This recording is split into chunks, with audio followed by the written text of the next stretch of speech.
Coming up, a man is arrested and accused of damaging a Fargo bank. What investigators say he did to the building. A new church breaks ground in West Fargo to serve their rapidly growing parish.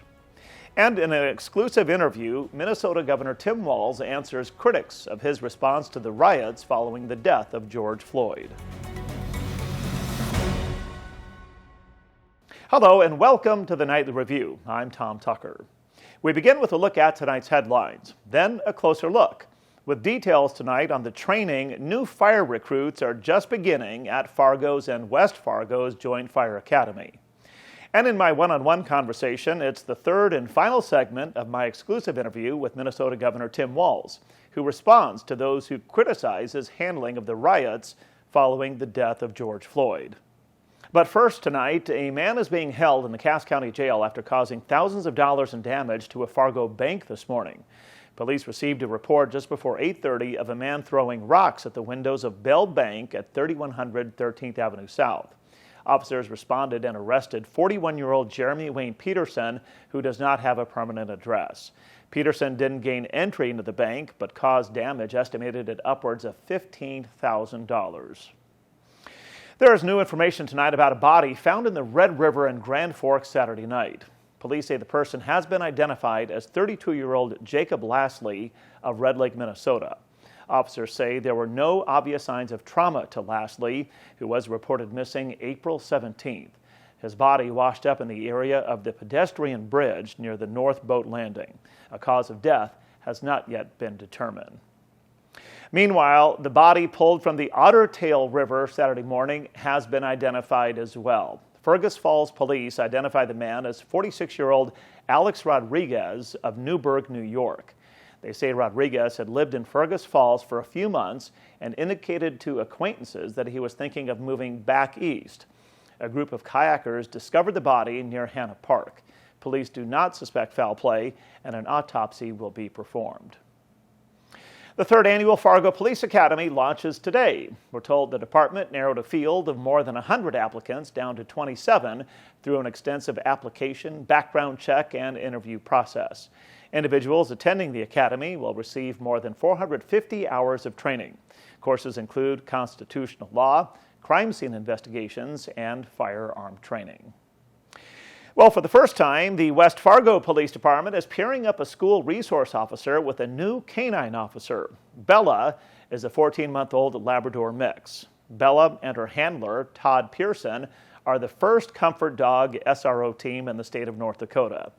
Canine Bella is a trained Comfort Dog and will achieve certification in the coming months. Groundbreaking today for a new Catholic church in West Fargo. I'm just overwhelmed. There's been so many, it's been such a long journey for us, and there's been many starts and stops because of the situation of the growing pains and moving and trying to redirect our goals. And now we're here this day, and we're going to do it. Reverend Phil Ackerman, pastor at Holy Cross Church, was among those on hand to help kick off construction for the new church on 7th Street East. The new 29,000 square foot church is expected to be completed by spring of 2025. The cost is estimated at upwards of $18 million. A North Dakota Republican is facing additional scrutiny for his travel expenses. The Forum is reporting that State Senator Ray Holmberg has amassed more than $125,000 in travel expenses between 2013 and April 2022, more than any other state lawmaker. Holmberg recently came under fire for reported text messages that he exchanged with a Grand Forks man facing federal prosecution on child pornography charges. Well, North Dakota motorists continue to enjoy lower than average gas prices. AAA says the average price for a gallon of regular unleaded rose to $4.11. That's compared to the national average, which rose to $4.48. Kansas motorists continue to enjoy the country's lowest per gallon price at $3.98. Californians pay the highest at $5.98 a gallon. While Minnesota Republicans are backing Scott Jensen in the governor's race, delegates chose Jensen at the GOP convention over the weekend in Rochester. Jensen is a doctor and former state senator and is the party's top pick to take on incumbent DFL Governor Tim Walz in November. Jensen's running mate for lieutenant governor is former Minnesota Vikings All-Pro center Matt Burke. In entertainment news tonight, country music superstar Carrie Underwood is coming to Grand Forks. The 8-time Grammy Award winner will perform October 27th at the Alara Center. The show is part of Underwood's The Denim and Rhinestones Tour. Underwood, who is also a 3-time ACM Entertainer of the Year, will be joined by special guest Jimmy Allen. Tickets go on sale Friday, May 20th. In a closer look tonight, the new firefighting recruits begin their training today in the 5th Joint Fire Academy put on by the cities of West Fargo and Fargo. A fire chief talks about cooperation already existing between departments in the two cities.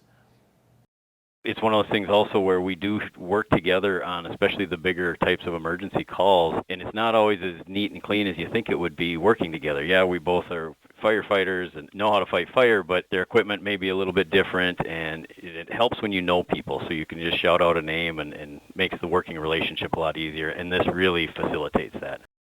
Fargo Fire Division Chief Craig Nelson says this class will have 5 recruits, but he expects more participants in the coming years as fire departments in both Fargo and West Fargo are expanding with new stations being built.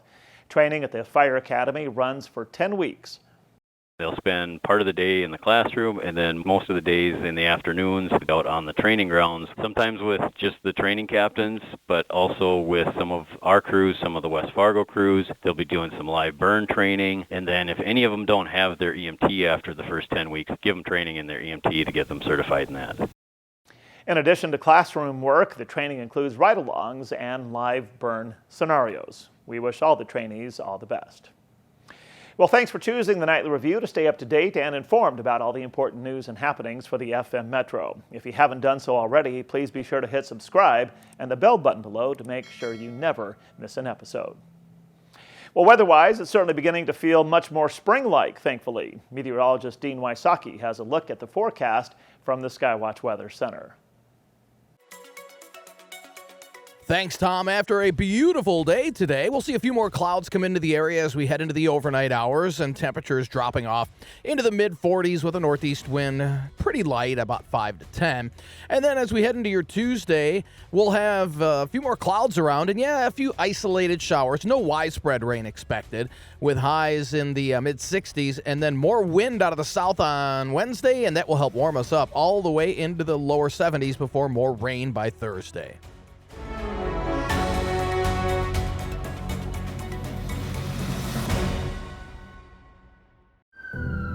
It could happen to you or someone you love. One moment, one diagnosis can change everything. Thankfully, there's a program that helps caring people uplift families through a crisis. Lend a Hand Up, raising financial help and hope through community benefits and online campaigns. A program that boosts generosity so gifts go further. Lend a Hand Up helps you help your neighbors. Learn more and give at lendahandup.org.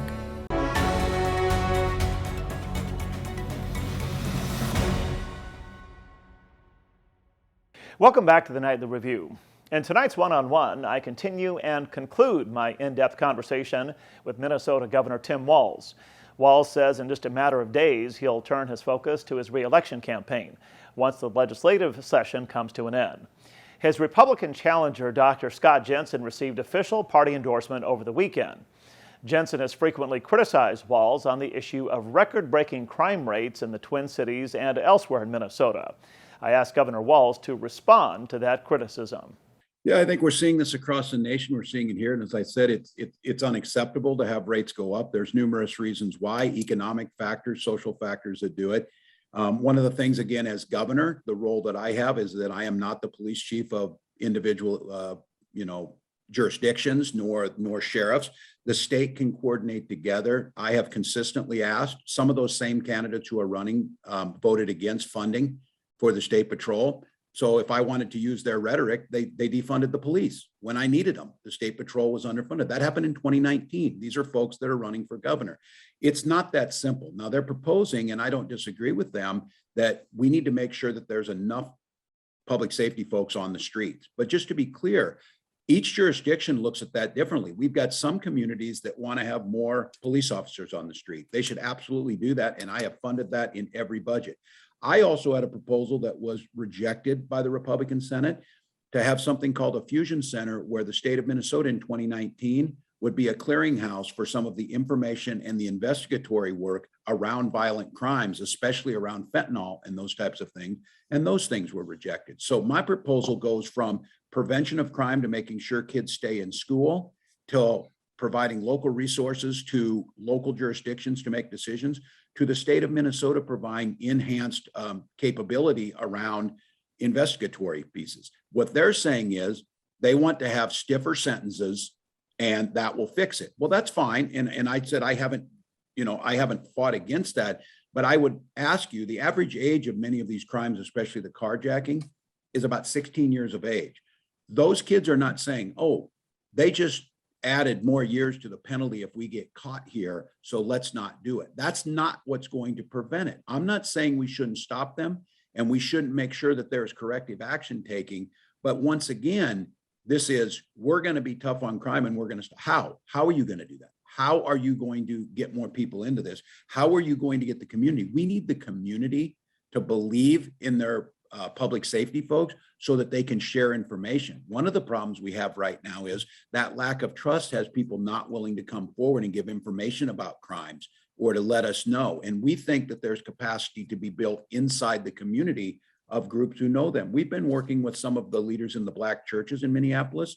We've got data to show a 60% reduction of crimes in the areas that they are working in conjunction with local Minneapolis police. Dr. Jensen and other critics say you and Attorney General Ellison could have and should have done more to prevent the widespread property damage during the riots following the death of George Floyd. What are your thoughts on that, and how do you respond to that criticism? And looking back, what, if anything, would you change with how you responded to that situation? Yeah, well, I mean, these are folks that didn't have to have that responsibility, never done it. I had the most experience of anyone who's ever sat in this office, especially when it comes to the National Guard.